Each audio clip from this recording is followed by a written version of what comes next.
Magandang araw sa ating lahat.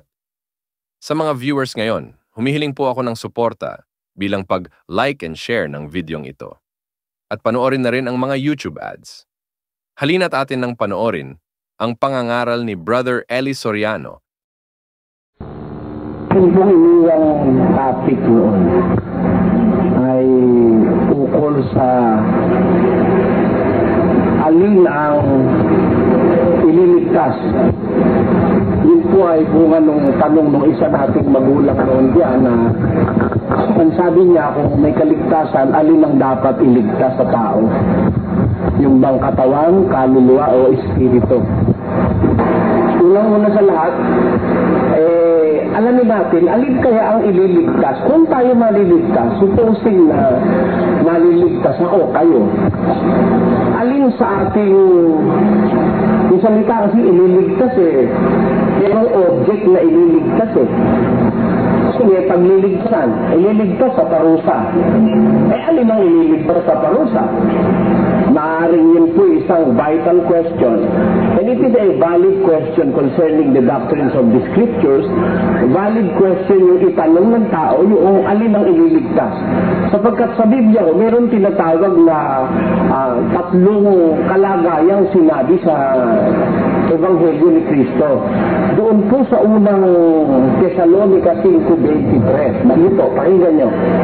At papabanalin kayong lubos ng Diyos din ng kapayapaan, at ang inyong espiritu at kaluluwa at katawan ay ingatang buo na walang kapintasan sa pagparito ng ating Panginoong Hesukristo. Ayun, maliwanag po yun. Mayroong gustong maingatan ang Diyos sa mga taong Kristiyano. Ang kausap po rito ni Pablo ay ang mga Kristiyano sa Thessalonica ng una.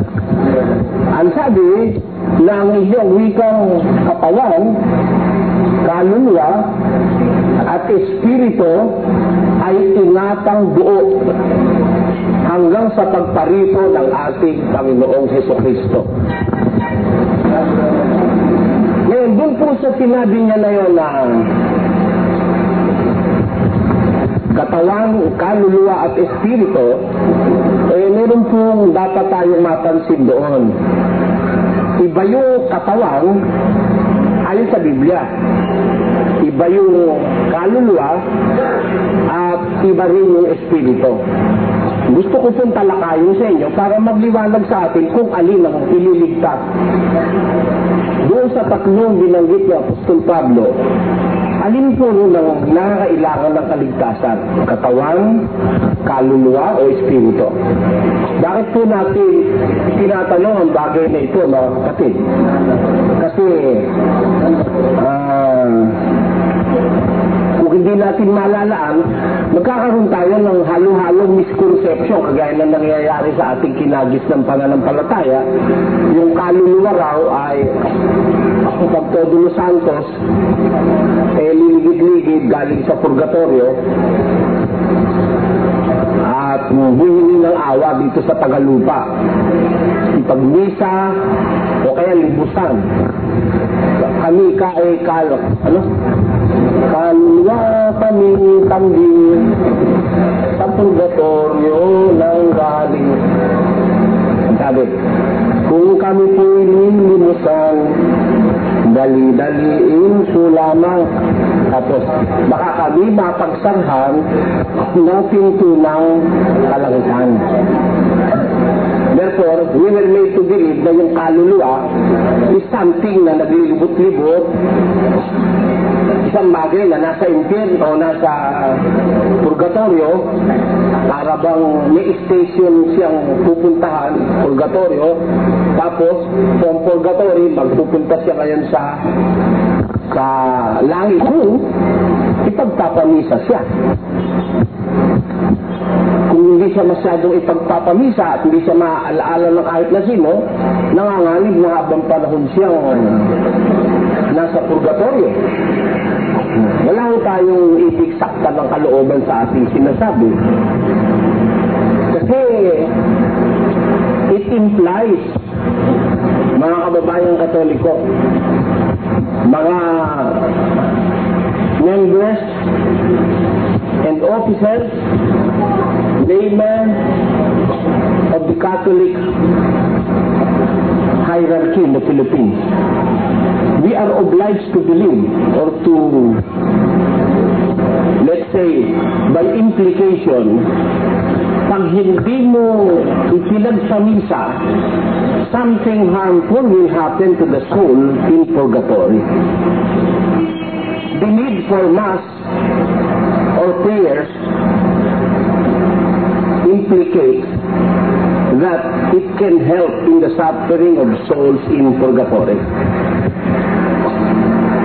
There arises the need for a mass or masses. Ngayon, pagka walang misa, ibig sabihin nun, parang walang tulong na nangyayari sa mga kaluluwa sa purgatorio.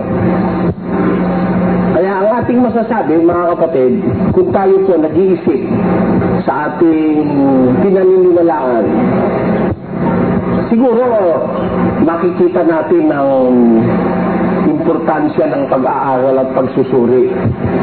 Yung kaluluwa nasa purgatorio, yung katawan nasa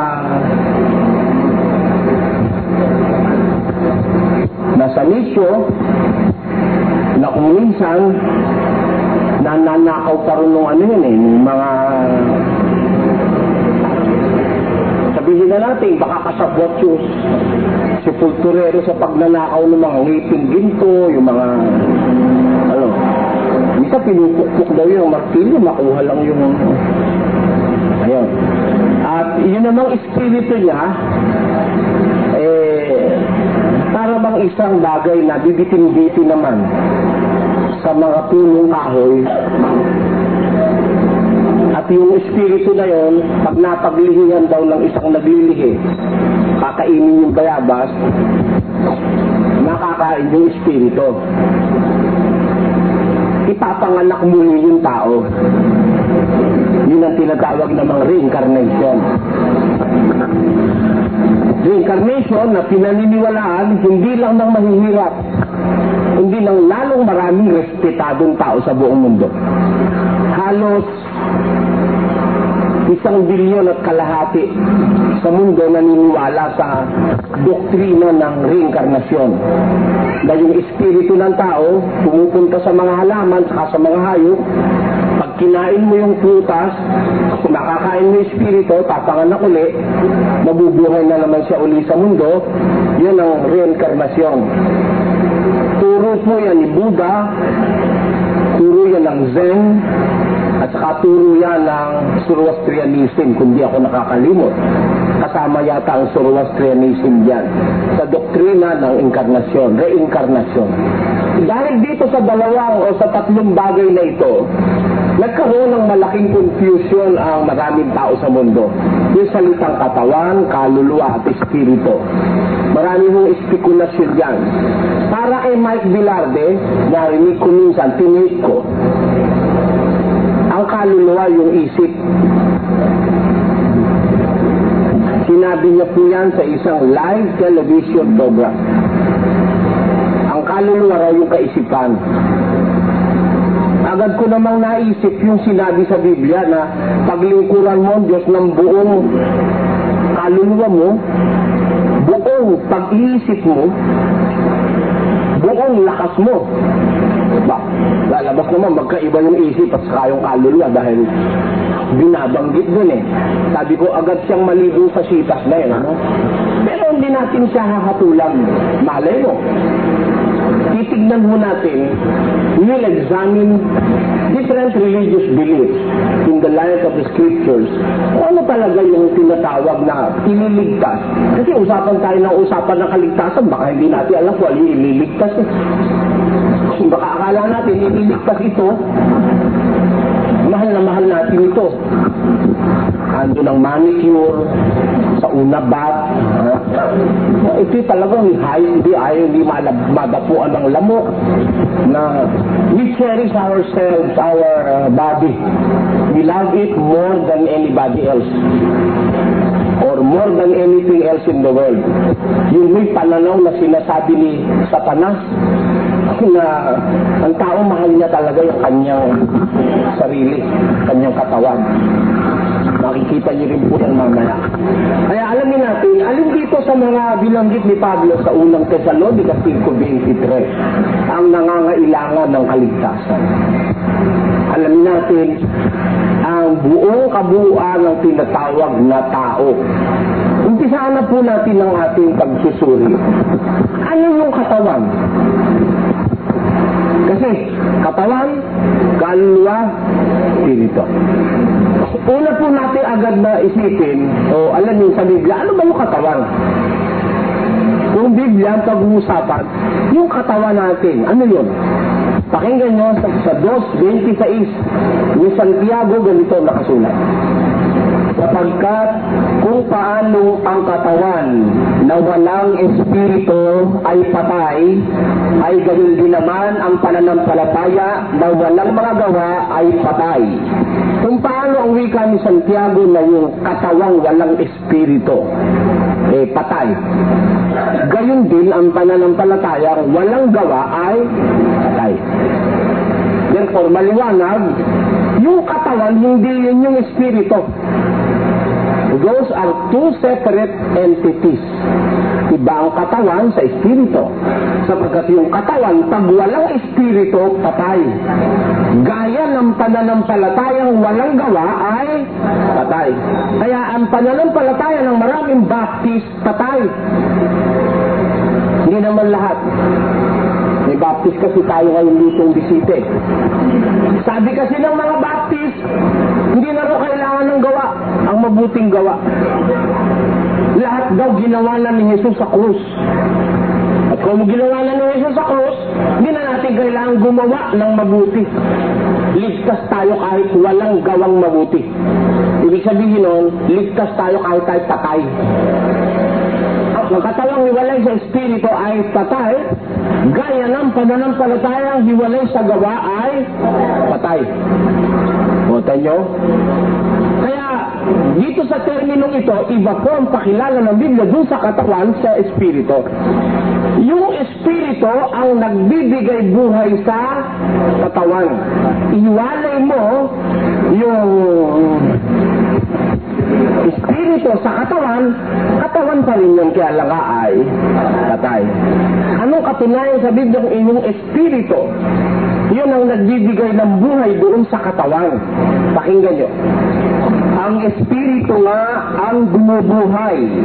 Sa laman ay walang anumang pinakikinabang. Ang mga salitang sinalita ko sa inyo ay pawang espiritu at pawang buhay. Ayun. Ang espiritu nga ang wika ang bumubuhay. Di pinatunayan ni Kristo talagang the life that giveth life to the body is the spirit. Hindi po pwedeng mabuhay. Kaya nga may mga scientifico, sa isa pong pag-aaral na ginawa sa London, kumuha sila ng modelo ng isang human cell. Alam niyo po yung kahulugan ng sinatawag na cell, ganito po kumbaga sa ating bahay, pag ating panambahay o building, meron kang mga building blocks, parang mga adobe na pinagduktong-duktong para makabuo ng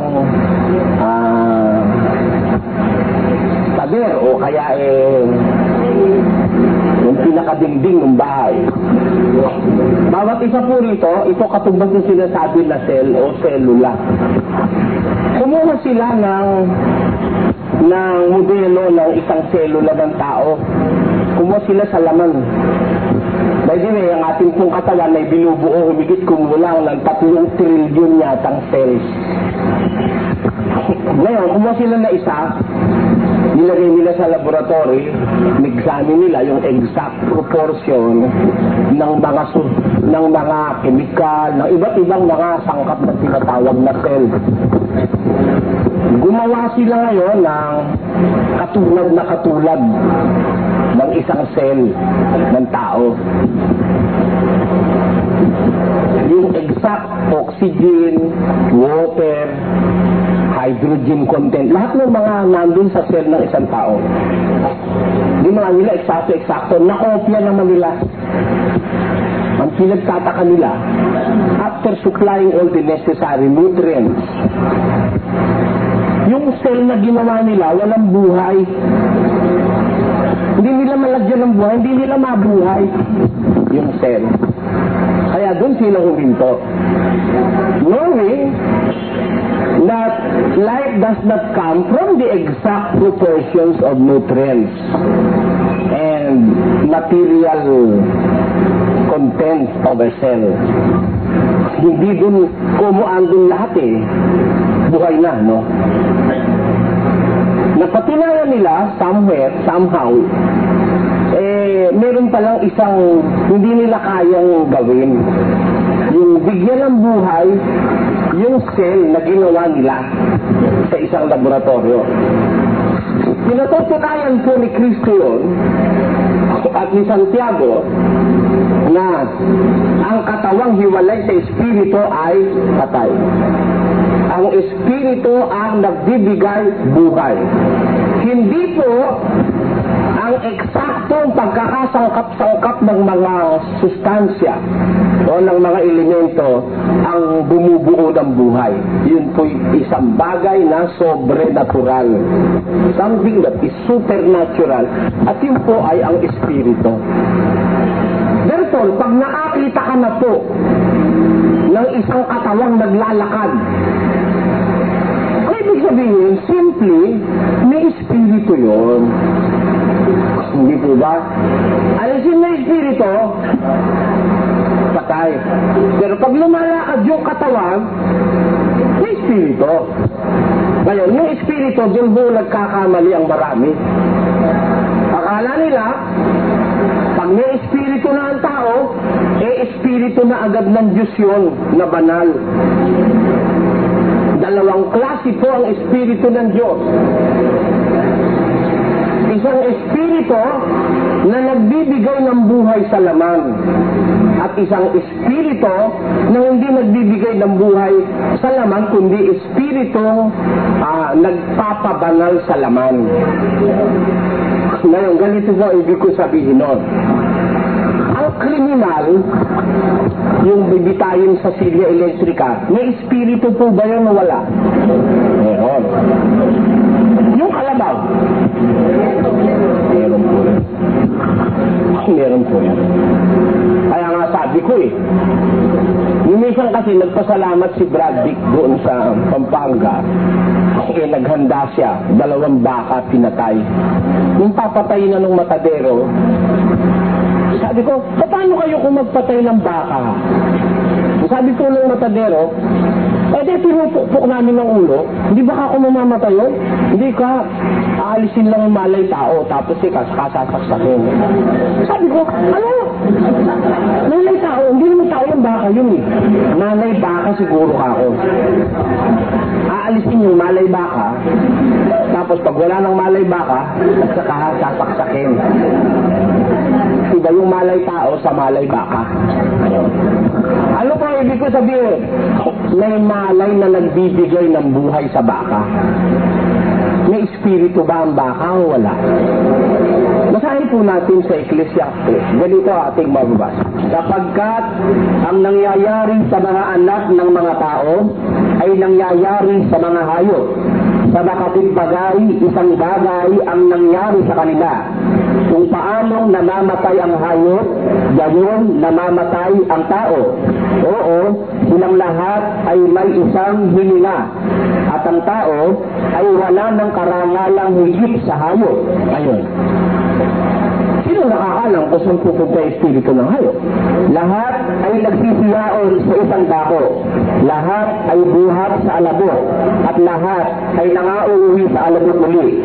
Sinong nakakaalam ng diwa ng tao kung napailaw lang at ng diwa ng hayop kung napaibaba sa lupa? Yun. Kayo? Yung diwa ng tao, napapailaw lang, o kung yung diwa ng hayop ay napapaibaba sa lupa, sino nakakaalam yun, sabi ng Biblia. Therefore, pareho may diwa o may espiritu.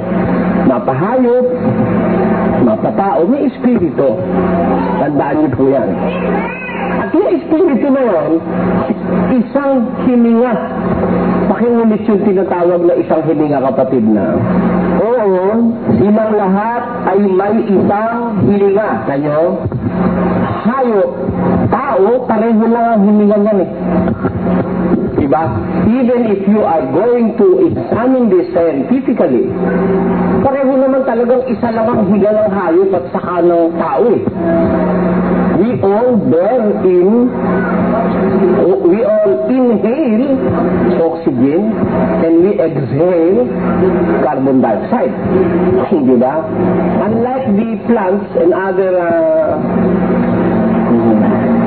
living organisms, aside from the animal kingdom, they inhale carbon dioxide, and through the process of photosynthesis, by the use of carbon dioxide, they exhale oxygen.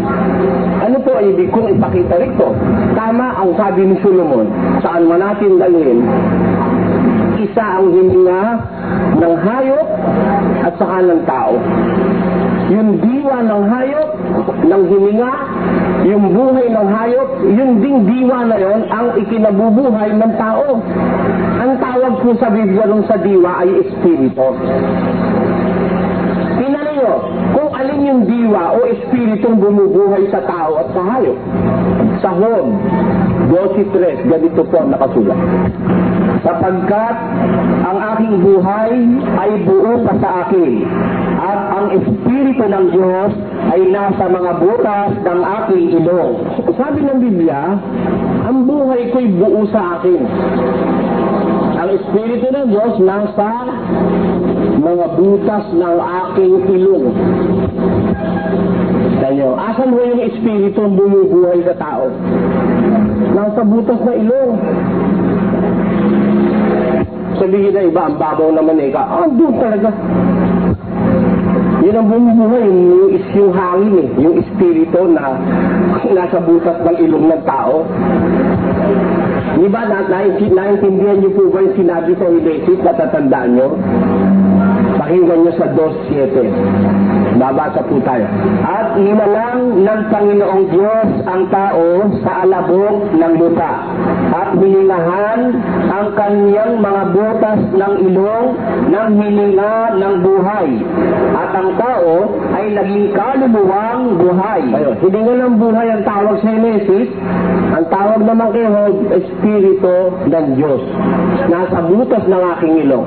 And God formed man from the dust of the ground and breathed into his nostrils the breath of life. And man became a living soul. Hiningahan ang kanyang mga butas ng ilong ng hininga ng buhay. Kaya po, ang bumubuhay sa lahat ng tao, maging sa hayop, yung the same spirit of life. Ayan. Kaya lahat po, pati kriminal, may espiritu ng Diyos eh, sa ilong. Pati hayop, may espiritu ng Diyos eh. Yung buhay na hininga, sa Diyos galing yun eh. Kaya bumabubuhay ang tao at saka ang hayop, dun sa espiritu na yun, nasa ilong. Baka hindi kayo kumbinsido, ulitin natin nila ang 12:3. Pakinggan nyo. Sapagkat ang aking buhay ay buo pa sa akin, at ang espiritu ng Diyos ay nasa mga butas ng aking ilong. Asa no? Butas. Ay hayop, tao, may espiritu ho na bumubuhay sa kanya. Masama't mabuting tao, may espiritong bumubuhay. Ngayon, yan ho ang pagkakamali nung iba. Akala nung iba, pag sinabing espiritong nasa tao, yun na yung espiritong banal. Iba pa po yun. Iba pa po yung espiritong banal na ibinibigay ng Diyos, at hindi po lahat ng tao meron nun. Pakinggan nyo sa 8 ng Roma. Ganito ating mababa.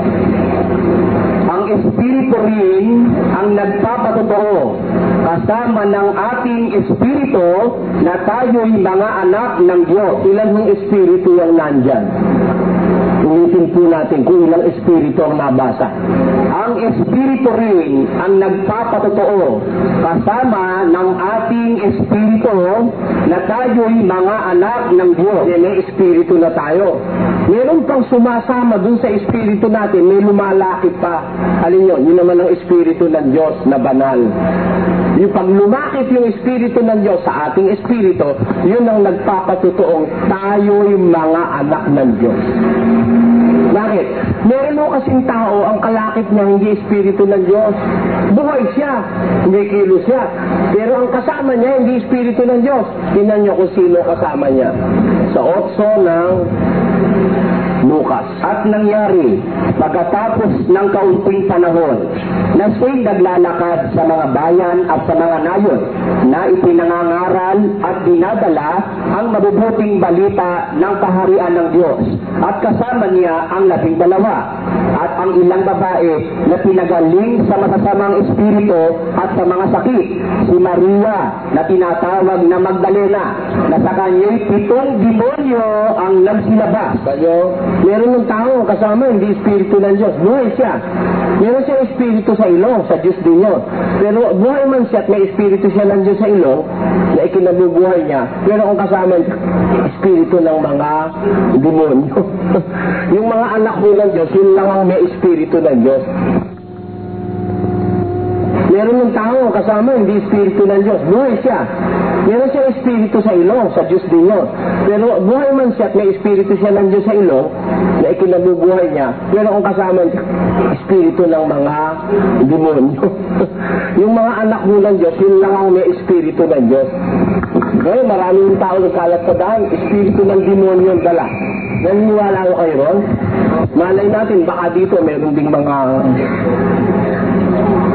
may daladalang Espiritu ng Diyos, ano?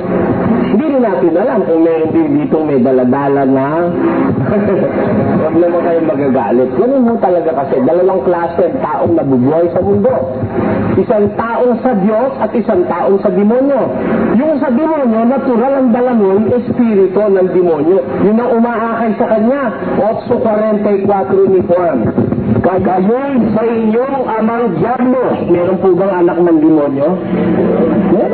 Sabi ni Kristo sa mga Hudyong kaaway niya nung una, kayo sa inyong amang Diablo. At ang mga nais ng inyong ama, ang ibig ninyong gawin. Kita niyo, may mga tao talaga sa demonyo.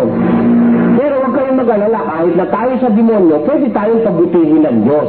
Pakinggan nyo, 26:18 ng gawa. Upang idilat mo ang kanilang mga mata, upang sila'y magbalik sa ilaw, mula sa kadiliman, at mula sa kapangyarihan ni Satanas hanggang sa Diyos. Naaalis po pala ang tao sa kapangyarihan ni Satanas, nadadala sa Diyos.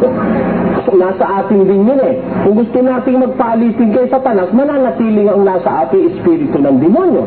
Pero kung gusto natin pasakop sa Diyos, lalayas yung espiritu ng demonyo, sasakupin tayo ng Diyos, bibigyan niya tayo ng panibagong espiritu sa ating katauhan. Bukod dun sa espiritu ng buhay na nasa ilong. Kaya, ilan na ho ang napag-aralan natin?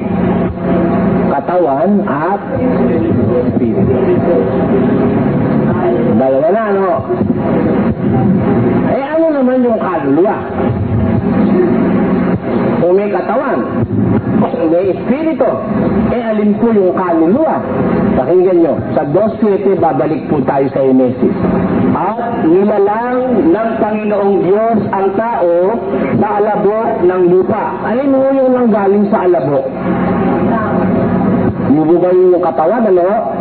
Nilalang ng Diyos ang tao galing sa alabok ng lupa. Yung katawan natin, nilalang po yan sa alabok. Ngayon, nung nagawa na, yari na. May bungo, May ilong, may mata, may paa, etc. May internal organs, etc. Bumbu na, wala nang kulang. Ano nangyari? Tuloy po natin ang basa. At hiningahan ang kanyang mga butas ng ilong ng hininga ng buhay. Ngayon, nung mayari na yung buong buo, may butas na, pati ilong ay may butas na. Siyempre, pag may butas ng ilong, may trachea na yun, papunta sa baga. Ando na rin mga bronchioles, ano? Ando na rin mga air sac, para to complete the respiratory cycle. Ando na rin yung buong pagkatao. Afterwards, and God breathed into his nostrils the breath of life. Hiningahan sa kanyang mga butas ng ilong ng hininga ng buhay. At ang tao ay naging kaluluwang buhay. At ang tao, yung galing sa lupa, tapos hiningahan sa butas ng hininga ng buhay, yun, yung tao, naging kaluluwang buhay. And man became a living soul. Ano mo yung kaluluwa?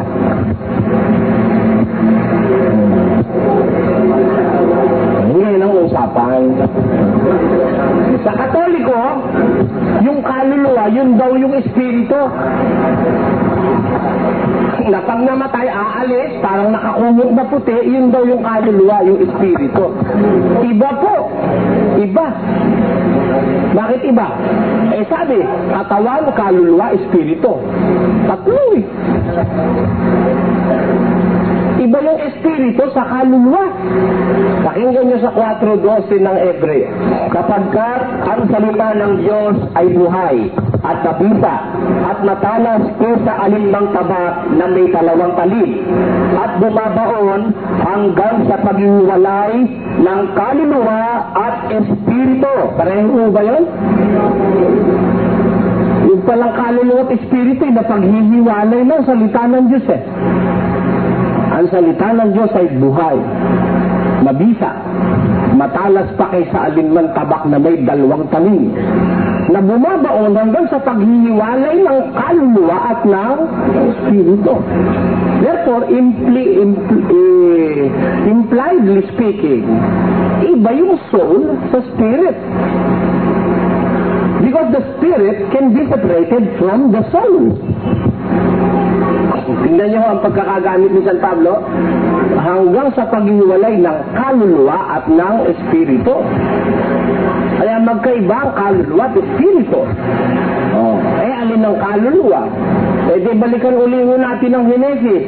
Pakinggan nyo, baka meron tayong hindi napansin sa 2:7. Basa. At nilalang ng Panginoong Diyos ang tao sa alabok ng lupa at hiningahan ang kanyang mga butas ng ilong ng hininga ng buhay. At ang tao ay naging kaluluwang buhay. Yung hingahan na po ng Diyos ng hininga ng buhay, yung butas ng ilong ng tao, nagkaroon na siya ng malay, ano? Nagkaroon na siya ng senses. Sabihin natin, nandun na yung kanyang sense of touch, sense of smell, sight, taste, and sense of hearing, and other senses, because there are other senses other than the 5 senses identified by science. And I believe that there are more than 5 senses sa ating pagkatao. Akala nung iba, naniniwala ako sa siyensya. Naniniwala ako. But they have discovered only 5. I know of more senses. Gusto ko lang sanang patunayan sa pagkakataong ito, huwag kong palagpasin, baka may scientific na nakikinig. Di ba may sense of touch, sense of hearing, sense of smell, sense of taste, at saka sense of sight? Yun ang 5 senses, mga major senses identified by science. And I know of something else. Alin mo yun? Pakinggan nyo sa 1:18 ng Efeso.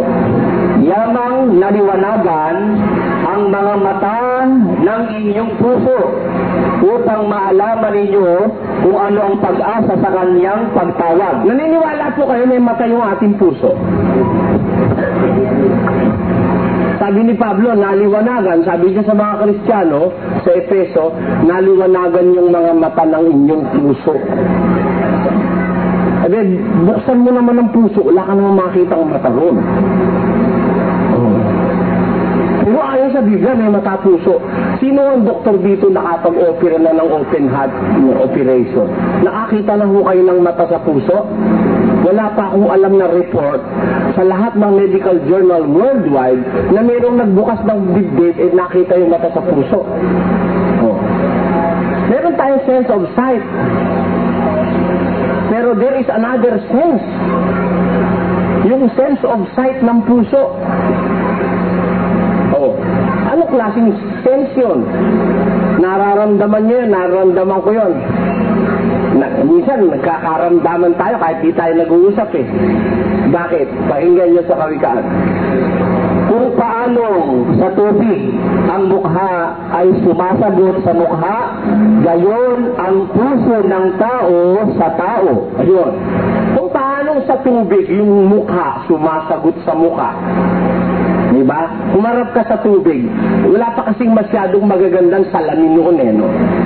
Pero pumunta ka sa isang clear body of water, makikita mo sa tubig, yung mukha sumasagot sa mukha. Tama o hindi? Gano'n naman ang puso sa puso. Ano? Hindi sila nagbubuka bibig. Ha? Hindi sila naghihipuan. Kahit magkalayo, nagkakaintindihan yung puso ng magsing-iyo, gano'n. That is another sense. It is not just a mere sense of touch, because it can be felt without touching. Naniniwala kayo ron? Yung kaaway mo, malayo pa, kumakalabog yung puso mo. Siya rin, gano'n. Diba? Hindi pa kayo naghihipuan, ha? Hindi pa kayo nagdadaldalan.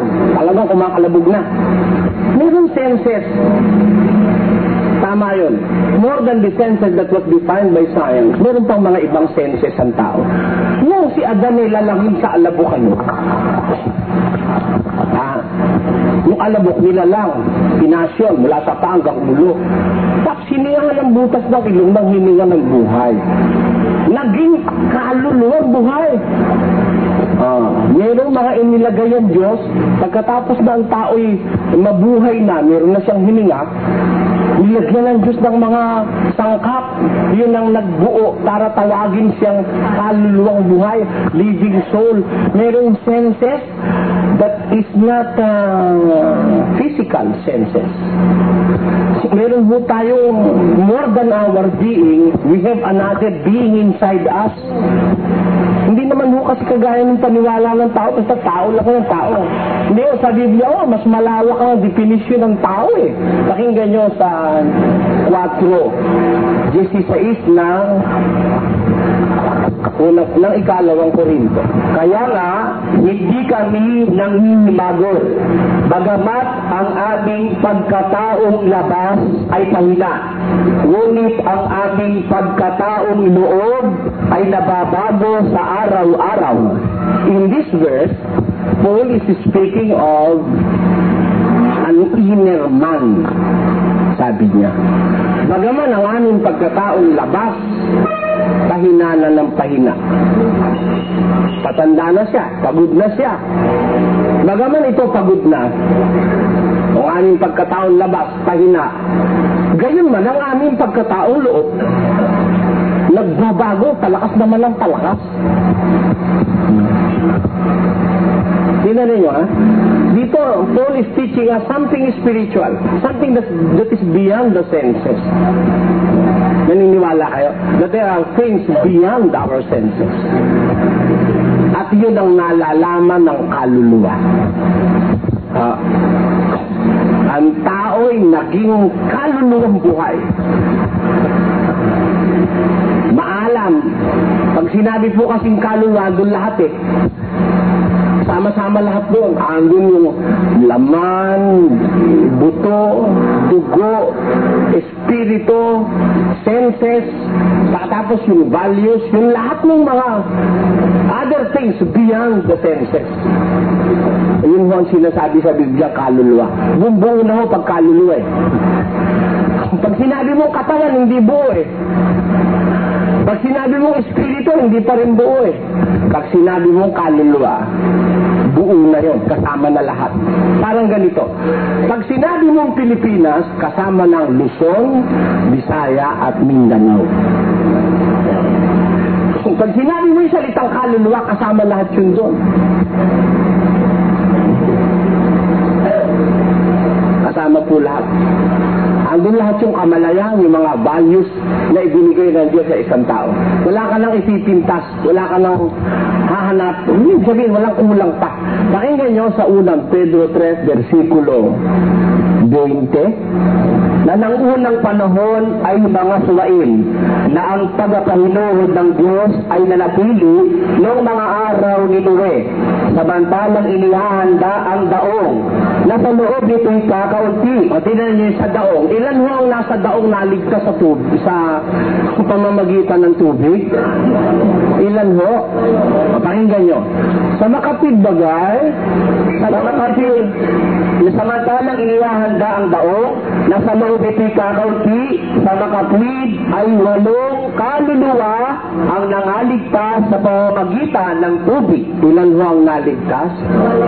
Yung sa daong, 8 kaluluwa. Hindi mo sinabing 8 tao. Para i-emphasize na ang pagkakumpleto yung nasa daong. Because they are holy people. They are holy man and children of God. Alam niyo, yun lang ang 8 righteous na natira sa mundo. Wala namang mabanal nun. Lahat ng tao nung kurap na. Yung tawagin ni Pedro yon, yung nasa daong, 8 kaluluwa ang naligtas. Hindi niya sinabing 8 tao. Sinabi niya, 8 kaluluwa naligtas sa pamamagitan ng tubig. Kaya, that will support our claim na pag sinabing kaluluwa, nandun yung most important parts or entities of a human being. Mga kapatid, itong isang bagay na pinag-aaralan natin ito magsasanga-sangay sa paniniwala ng maraming iglesia. Ba't hindi subukin? Sa saksi niyo ba ang kaluluwa? Ikaw, yan. Kaluluwa yan. Itong taon to, kaluluwa yan. Yan, mismong tao yan ang kaluluwa. Sa saksi niyo ba? Ayan. Tingnan nga natin sa Biblia kung tama ang aral ng saksi niyo ba? At siya alam niya dahil dati siyang inaralan ng saksi. Di ba, ang kaluluwa sa saksi, yan mismong tao na yan. Siya nagpapatuto, dati siyang nandun. Tingnan natin sa Biblia. Tama ba yun? Na yan mismo? Yan kaluluwa na yan? Pakinggan nyo. Sa unang hari, at nangyari, pagkatapos ng mga bagay na ito, na ang anak na lalaki ng babae na may-ari ng bahay ay nagkasakit, at ang kanyang sakit ay malubha, na walang hiningang naiwan sa kanya. Matay ano? Yung tinutuluyan ni Propeta Elias na bahay, yung anak na lalaki nun, nagkasakit ng malubha, walang hiningang naiwan sa kanya. Ano ibig sabihin pag walang hininga? Patay. Ano nangyari? At sinabi niya kay Elias, ano ang ipakikialam ko sa iyo, o ikaw na lalaki ng Diyos? Ikaw ay naparito sa akin upang ipaalaala mo ang aking kasalanan at upang patayin ang aking anak. At sinabi niya sa kanya, ibigay mo sa akin ang iyong anak. At kinuha niya sa kanyang kandungan at dinala sa silid na kanyang tinatahanan at inihiga sa kanyang sariling higaan. At siya'y tumaing sa Panginoon at nagsabi, O Panginoon kong Diyos, dinalhan mo rin ba ng kasamaan ang bao na aking pinatutuluyan sa pagpatay sa kanyang anak?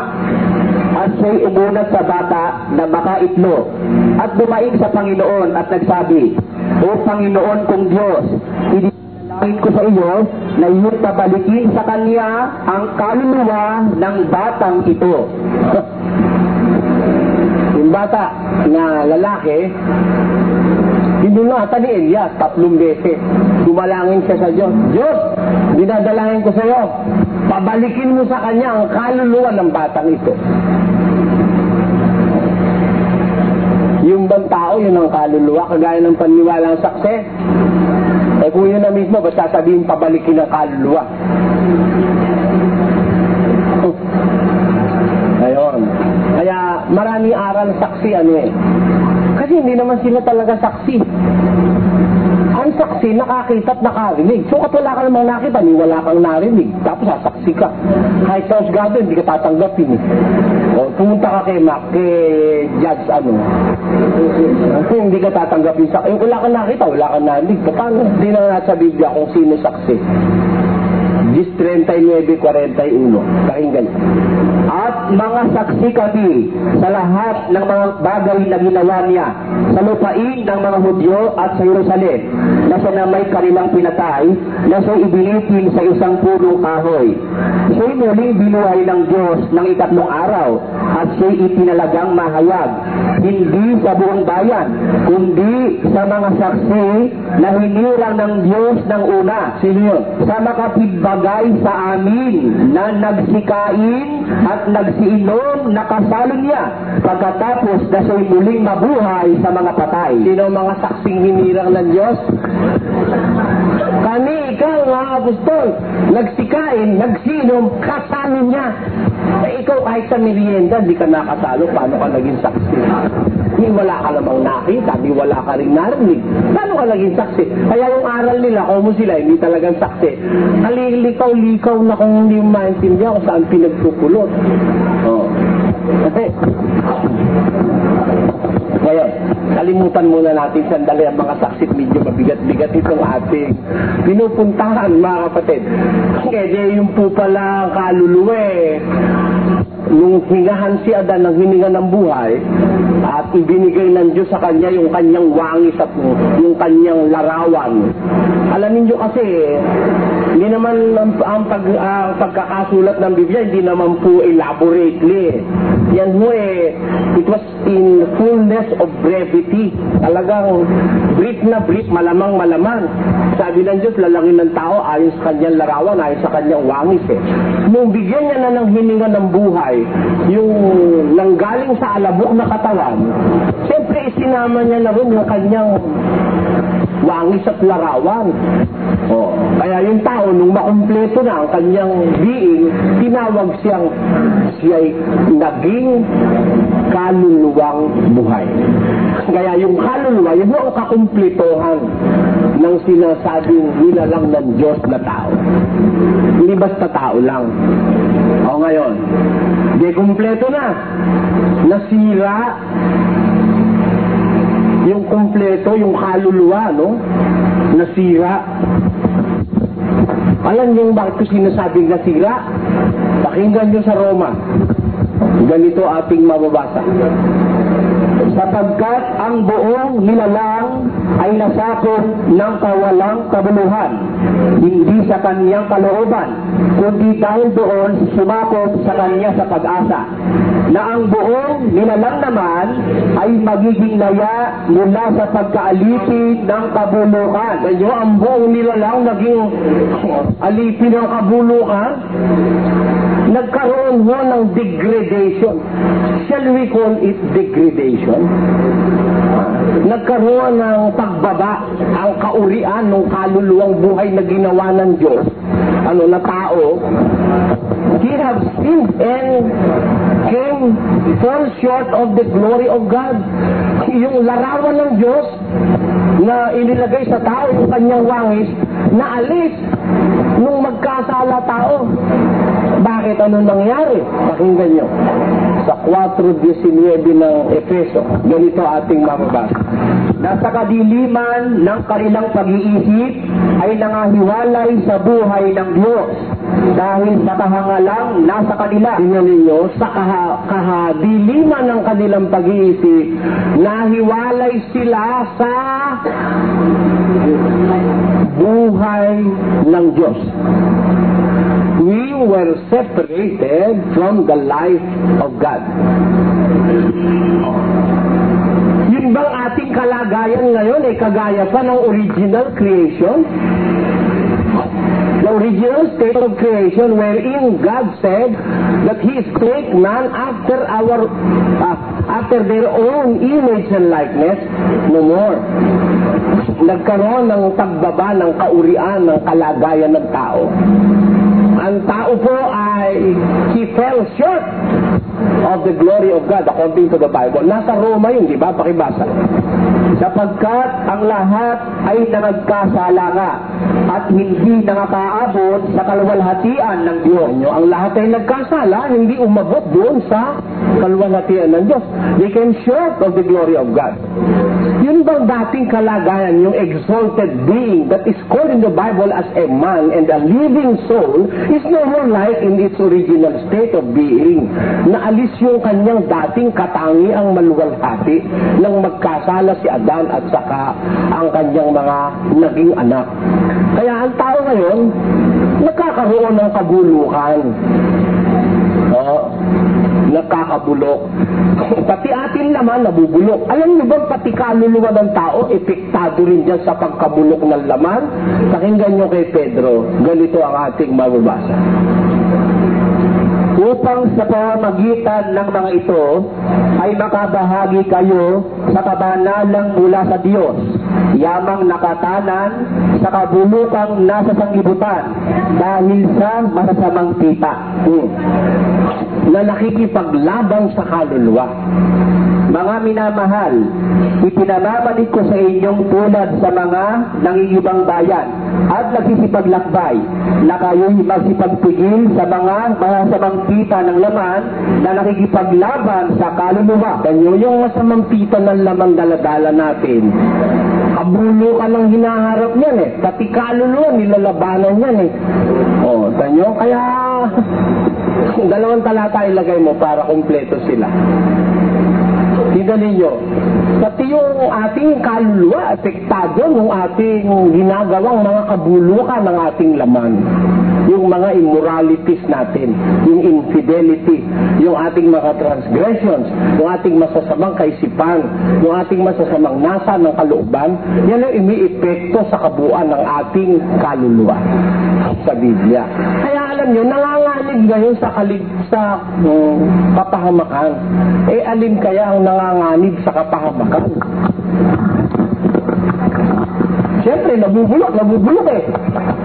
Katawan, pati kaluluwa, epektado ng kanyang ginagawang masama. Ano nanganganib ngayon? Ano ngayon ang pupuntahan nanganganib? Pakinggan niyo. Sa Mateo, Kapitulo 10, ganito ating mababasa. At huwag kayong mga takot sa mga nagsisipatay ng katawan, datapwat hindi nakakapatay sa kaluluwa, kundi bagkus ang katakutan ninyo'y yaong mga pupuksa sa kaluluwa at sa katawan sa impyerno. Alin ho ang mapupunta sa impyerno? Ganyan kung alin ang mapupunta sa impyerno. Ulitin ho natin ang talata. At huwag kayong mga takot sa mga nagsisipatay ng katawan, datapwat hindi nakakapatay sa kaluluwa, kundi bagkus ang katakutan ninyo'y yung mga pupuksa sa kaluluwa at sa katawan sa impyerno. Kasama ko ba espiritu? Dalawa lang ang binanggit ni Kristo. Tanong niyo sa pastor yun, di nila alam. Pinag-aralan ko na lahat ng mga doktrina ng mga pastor-pastor, pati mga pastro, pati mga iba-ibang iglesia sa buong mundo, ha? Diyan lang, conflicting ang ideas, eh. Sige, tanongin mo pastor mo, alin ang mapupunta sa impyerno? Di ba tama sabi sa Biblia, katawan at saka kaluluwa? Asan yung espiritu? Saan napunta? Tanong sa pastor mo, pag hindi niya na kaya sagutin, itanong mo kay Soriano. Sasagutan Biblia. Kaya lang, tanong mo na sa pastor mo. Alin ang nanganganib? Alin ang nanganganib sa kapahamakan? Huwag kayong matatakot sa pumapatay ng katawan. Dapat hindi nakakapatay ng kaluluwa. Bagkus ay ang katakutan ninyo ang makapupuksa sa katawan at kaluluwa sa impyerno. Sino yun? Sino yung pwedeng makapuksa sa katawan at kaluluwa sa impyerno? Sino? Ay, ako mali, kapatid. Ulitin natin ang talata. At huwag kayong mga takot sa mga nagsisipatay ng katawan. Sino ba pumapatay ng katawan? Ha? Sinilito ko. Di ba? Pumapatay ng katawan lang. O, sino pa?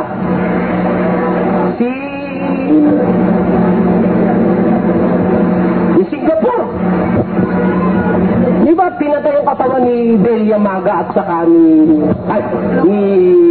Flor Contemplacion? Sino pa pumatay? Di ba? Ang gobyerno ng Singapore?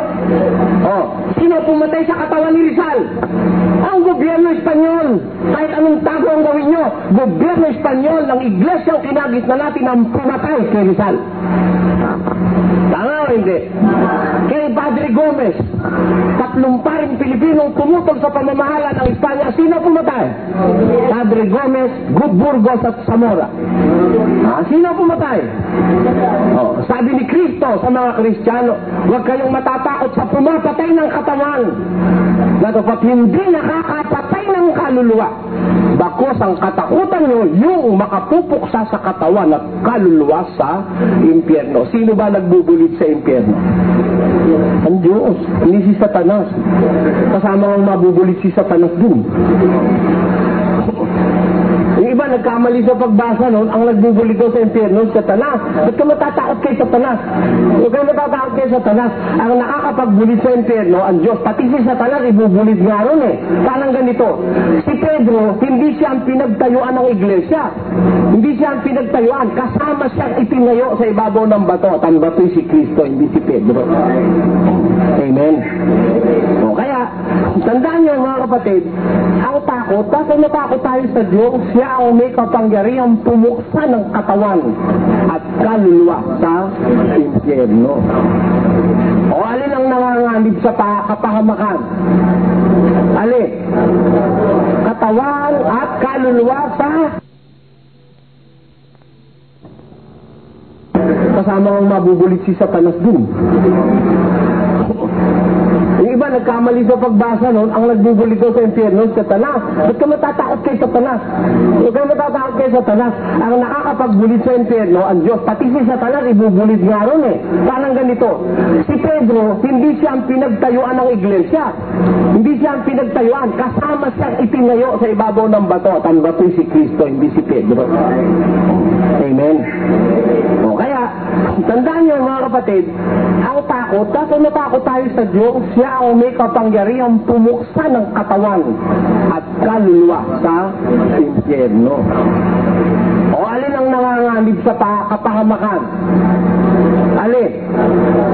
Katawan at kaluluwa sa impyerno. Yun ang nanganganib sa impyerno. Alin ang dapat iligtas? Diba? Kung yun ang madadala sa impyerno, alin ang liligtas? Diyan na ng katakot-takot ang diskusyon dyan. Alamin po natin sa pagtuturo ng Biblia.